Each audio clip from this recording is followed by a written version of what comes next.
আলামিন বলেছেন, হে নবী আলাইহিস সালাম, আপনি বলেন তোমরা যদি আল্লাহকে ভালোবাসতে চাও আমাকে অনুসরণ করো, ফাত্তাবিউনি ইউহিব্বুকুমুল্লাহ, আল্লাহ তোমাদেরকে ভালোবাসবেন। আল্লাহকে ভালোবাসাটা কঠিন।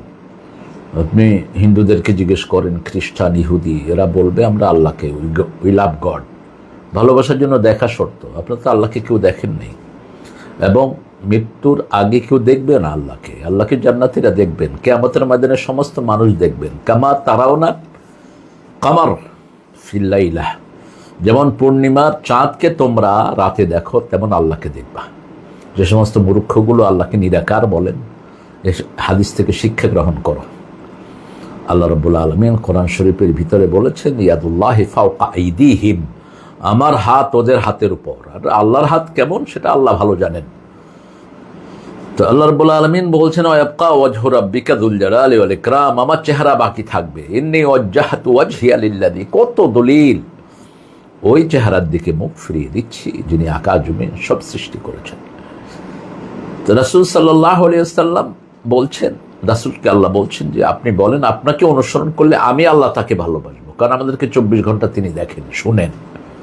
আমরা যা কিছু করি, আমরা তিনজন যখন থাকি, হুয়া রাবিউহুম, চতুর্থ জন আল্লাহ বলছেন আমি থাকি। তোমরা যখন 4 জন কোথাও কোনো আলোচনায় থাকো, পঞ্চম জন আমি থাকি।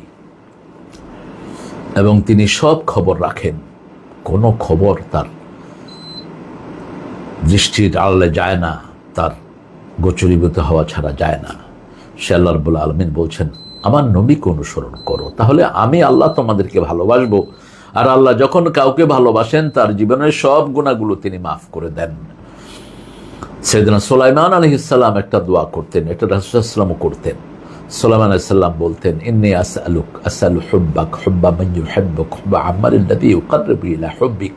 হে আল্লাহ, আমি আপনাকে চাই। ইন্নী আসআলু হুব্বাক, আপনার ভালোবাসা চাই। হুব্বা মান ইউহিব্বুক, আপনাকে যে ভালোবাসে তার ভালোবাসা চাই। হুব্বা আমালিল্লাযী ইউকাররিবু ইলা হুব্বিক, যেই কাজ দিয়ে আপনারা ভালোবাসার কাছে যাওয়া যাবে সেই কাজটা আমি আপনার কাছে চাই।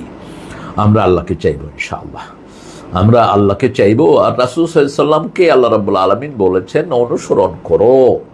অনুসরণ কোন দিক থেকে? জন্ম থেকে মৃত্যু পর্যন্ত সব কাজে। এখন সমাজে চলছে সবচেয়ে বড় ব্যভিচার, সবচেয়ে বড় হত্যা, জিজ্ঞাসা, চুরি, ডাকাতি, হেন অপরাধ নাই যেটা চলছে না। ভয়াবহ আকার ধারণ করেছে শিশু হত্যা। আজকেও দেখলাম একটা শিশুর মুখে কাগজ ভরে, 7-8 বছরের বাচ্চা হবে, মুখে টেপ দিয়ে আটকে হাত পা বেঁধে একটা বস্তার ভিতরে ফেলে গেছে। কোন শয়তান এটা করেছে? এটা হচ্ছে এই জন্যই বিগত সরকারগুলো থেকেই অপরাধের কোনো শাস্তি হচ্ছে না। বর্তমান যেটা এসেছে, এটা আসার পরেও যতগুলো শিশু কিলিং হয়েছে একটারও বিচার হয়নি। তোমরা কি এমনি বাঁচবা? আল্লাহ রাব্বুল আলামিন প্রথম তোমাদেরকে ধরবেন, বিআইয়ি যামবিন কুতিলাত, কেন এটাকে হত্যা করা হয়েছে জবাব দাও। যারা চালাচ্ছেন দেশ, যত বড় সেলিউট তত বড় জবাবদিহিতার জন্য তৈরি থাকেন। একটা মেয়েকে বিয়ে করিয়ে এনে মেয়ের বাচ্চা হয়েছে, সিজার, বেশি বয়স না মেয়েটার, টিনেজের মধ্যেই মেয়েটার বয়স। বাচ্চাটা আসছে দুনিয়াতে, মেয়েটাকে সাহায্য করার কেউ নাই। স্বামী, স্ত্রী, স্বামীর বাড়ির কেউ তাকে সাহায্য করেনি, মেয়ের পরিবারও নাই কাছে। 4-5 দিন যন্ত্রণা সহ্য করে মেয়েটা বাচ্চাটাকে বাথরুমের টাবের ভিতরে পানিতে চাপা দিয়ে বাস উদ্ধার হয়েছে। এই দায়গুলো নিতে হবে কাদের? আশেপাশে যারা আছেন তাদেরকে নিতে হবে। আমাদের সমাজ যেভাবে চলছে, আমরা কোন দিকে যাচ্ছি? তুই মূর্খ, বিয়ে করেছিস, তোর বউকে তো সাহায্য তুই করবি, তুই তো লেবাস। হুন্না লেবাসুন লাকুম ওয়া আনতুম লেবাসুন লাহুন্না। আল্লাহ বলছেন স্বামী স্ত্রীর পোশাক, স্ত্রী স্বামীর পোশাক। পোশাক মানুষের 5টা কাজ করে। প্রথম, পোশাক মানুষকে আবৃত করে রাখে। দ্বিতীয়, পোশাক মানুষের সৌন্দর্য বাড়ায়। তৃতীয়, পোশাক মানুষের দোষ ধরে না। চতুর্থ, পোশাক শরীরের সাথে লেগে থাকে। পঞ্চম, পোশাক সবচেয়ে বেশি মানুষের দোষগুলো ঢেকে রাখে। আপনি গরমের সময় গরম থেকে প্রোটেক্ট করে, শীতের সময় শীত থেকে প্রোটেক্ট করে। এই 5টা কাজে স্বামী স্ত্রীর লাগবে, স্ত্রী স্বামীর লাগবে। যে সমস্ত মূর্খরা এগুলো জানো না, বিয়ে করো কেন? প্রত্যেক প্রত্যেকটি জিনিস করার আগে ওই জ্ঞান অর্জন করা আল্লাহ ফরজ করে দিয়েছেন। রাজনীতি করো, রাজনীতির জ্ঞান নাই, এটা ফরজ রাজনীতির জ্ঞান অর্জন করা। অর্থনীতি চালাও না করছো, অর্থনীতির জ্ঞান অর্জন করা ফরজ, নইলে কঠিনভাবে আল্লাহর দরবারে জবাবদিহি করতে হবে। এই যে বাচ্চাটা চলে গেল, এটার জন্য জবাবদিহি কারা করবে? সমাজের অবস্থা তো, মেডিকেল অবস্থা দেখেন, মেডিকেলের ভিতরে দুর্গন্ধের চোটে ঢোকা যায় না, অথচ হাজার হাজার সেখানে মেথররা, সুইপাররা টাকা নিচ্ছে, শত শত সুইপার, ঝাড়ুদার টাকা নিচ্ছে সিন্ডিকেট করে। ব্যাস, কোনো পরিষ্কার পরিচ্ছন্নতা নাই, সাপ্লাই যা আসছে 2 হাতের গ্লাভস 1 হাতের গ্লাভস দিয়ে দিচ্ছে, টাকা নিচ্ছে 14 গুণ বেশি। এগুলো স্বাস্থ্যমন্ত্রী এগুলো চোখে দেখে না। এ সমস্ত টেন্ডার ফেন্ডার সবগুলোতে কমিশন খায়, ধরবে কি আর? এমন কোনো জায়গা নাই যেখানে হারাম ঢুকে নেই, এমন কোনো জায়গা নাই। মসজিদের ইমাম থেকে শুরু করে, মাদ্রাসার হুজুর থেকে শুরু করে, এমন কোনো জায়গা নাই। ইসলামী দল বলেন, নন ইসলামী দল বলেন, সবগুলোর ভিতরে নোংরামির শেষ। ফাত্তাবিউনি, রাসূলকে অনুসরণ করেন। কদ্দুর করছেন? কদ্দুর করছি আমরা? নিজেকে একটু আয়নার সামনে দাঁড় করানো দরকার। যে সমস্ত ইসলামিক লিডাররা লম্বা লম্বা লিকচার ছাড়েন মানুষের সামনে, একটু নিজের চেহারাটাকে আয়নার সামনে আনেন। রাসূল সাল্লাল্লাহু আলাইহি ওয়াসাল্লাম যে ইনসাফ করতেন, আপনার মধ্যে সেটা আছে তো? ইনসাফের বুলি আওড়ান। রাসূল সাল্লাল্লাহু আলাইহি ওয়াসাল্লাম যেটা করেছেন ওটা তো আল্লাহ করিয়েছেন তাকে দিয়ে। 4 জন খলিফা আমাদের জন্য আদর্শ হিসেবে রেখে গেছেন। কোন দিকে চলছি আমরা? আমাদের গণ্ডি কোন দিকে?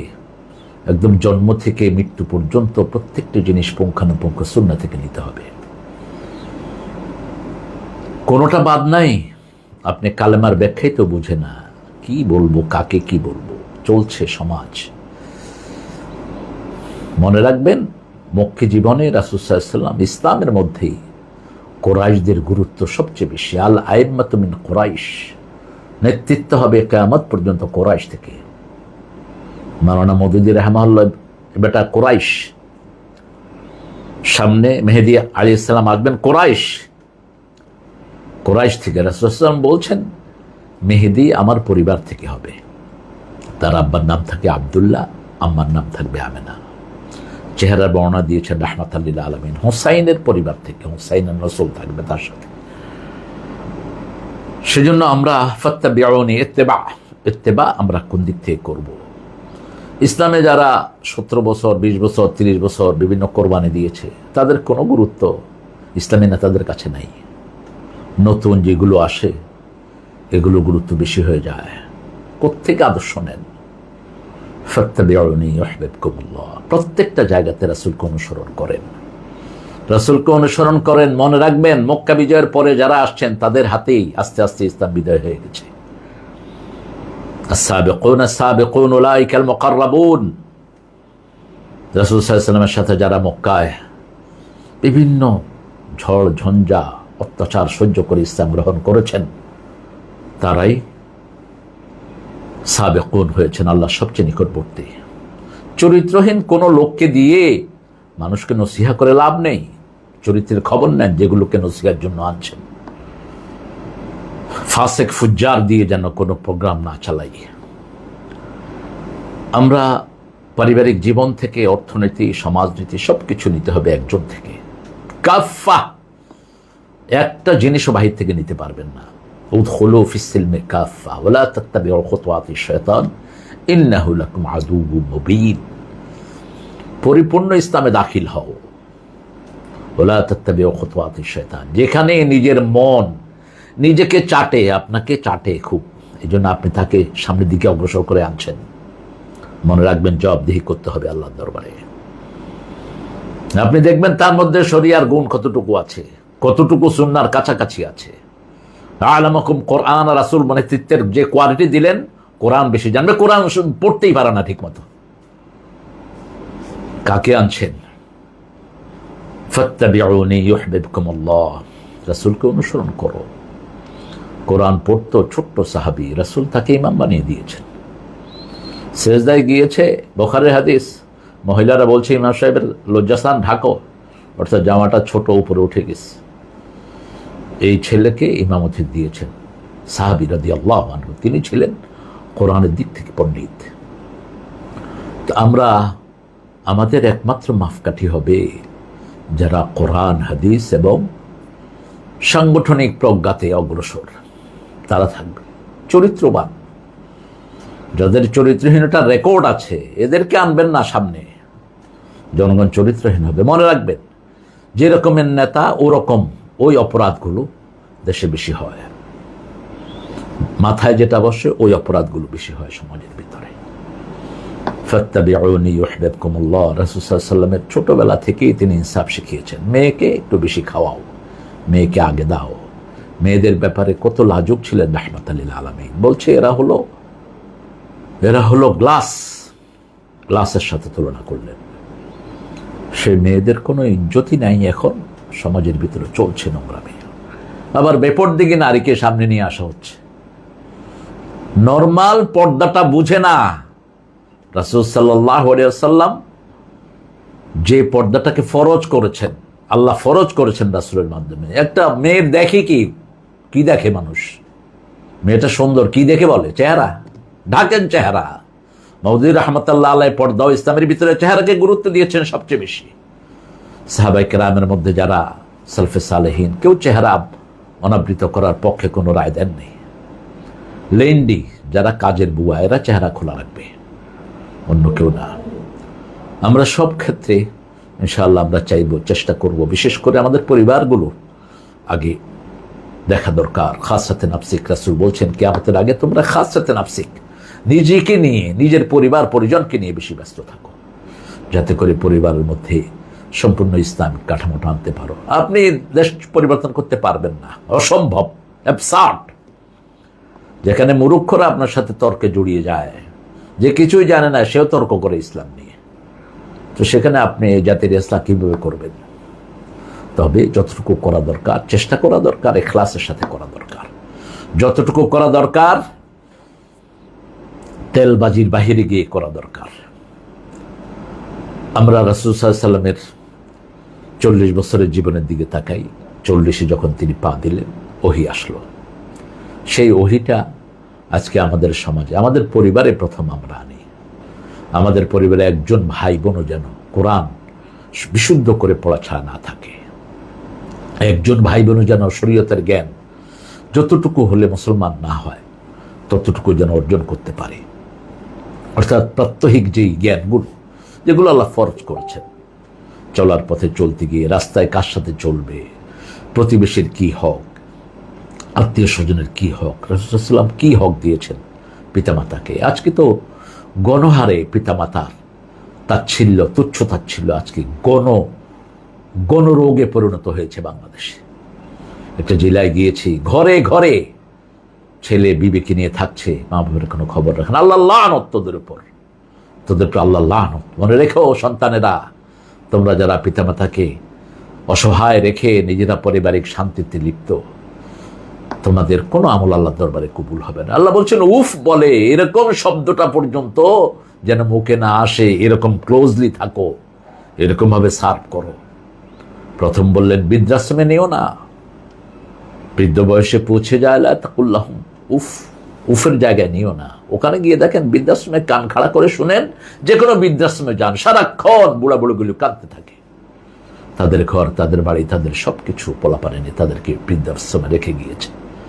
এই সমস্ত সন্তানের কোনো আমল কবুল হবে না। আপনি যত বড় আল্লামাই হন, আপনার কিচ্ছু কবুল হবে না। পিতামাতা মুশরিক হলেও সাহেবহুমা ফিদ দুনিয়া মারুফা, দুনিয়া জীবনের সর্বশ্রেষ্ঠ ব্যবহার তাকে আপনি উপহার দিতে হবে, যেটা সূরা লোকমানের 15 নম্বরে আল্লাহ রাব্বুল আলামিন বলেছেন। তা আমরা ইনশাআল্লাহ রাসূল সাল্লাল্লাহু আলাইহি ওয়াসাল্লামকে আমাদের জীবনের শুরু থেকে শেষ পর্যন্ত সব জায়গাতে আমরা রাখবো একমাত্র আদর্শ, এবং রাসূল সাল্লাল্লাহু আলাইহি ওয়াসাল্লাম যে দল করেছেন সেটাই আমরা করব। অন্য কোনো দলে আপনি নাজাত পাবেন না, আপনার কোনো আমলই তো কবুল হবে না। আপনার নাজাতের আশা কিভাবে করেন? সূরা আল ইমরানের 85-তে আল্লাহ বলছেন মাইয়াবতাগি গায়রাল ইসলামি দীনান ফালা ইউকবালা মিনহু, যারা ইসলাম ছাড়া অন্য কোনো দল করে ফালাই ইউকবালা মিনহু, তার কোনো আমল কোশ্চিনকালেও কবুল হবে না। হুয়া ফিল আখিরাতি মিনাল খাসিরিন, তার দুনিয়াও শেষ, আখিরাতও শেষ। এখন আমরা ইসলাম নাম ধরে যারা ইসলামের বিরুদ্ধে কাজ করছেন তাদের শাস্তি তো আরো বেশি হবে। আল্লাহ রাব্বুল আলামিনের কাছে তৌফিক চাই, আমরা যেন সিরাতের এই মাসে যে মাসে রাসূলুল্লাহ দুনিয়ায় এসেছেন, রাসূলের জন্মদিবস তিনি রোজা রেখে উদযাপন করতেন, আমরাও সেটা করব। এই সিরাতের মাসে আমরা যেন রাসূলুল্লাহকে আমাদের জীবনের সব জায়গাতে আমরা আনতে পারি, বিশেষ করে আমার পরিবারগুলো, আমার সংসারগুলো যেন আমরা রাসূলের সুন্নাহ অনুযায়ী সাজাতে পারি। একটা সন্তানও আপনার কোরআনী আন্দোলনের বাহিরে থাকবে না, একটা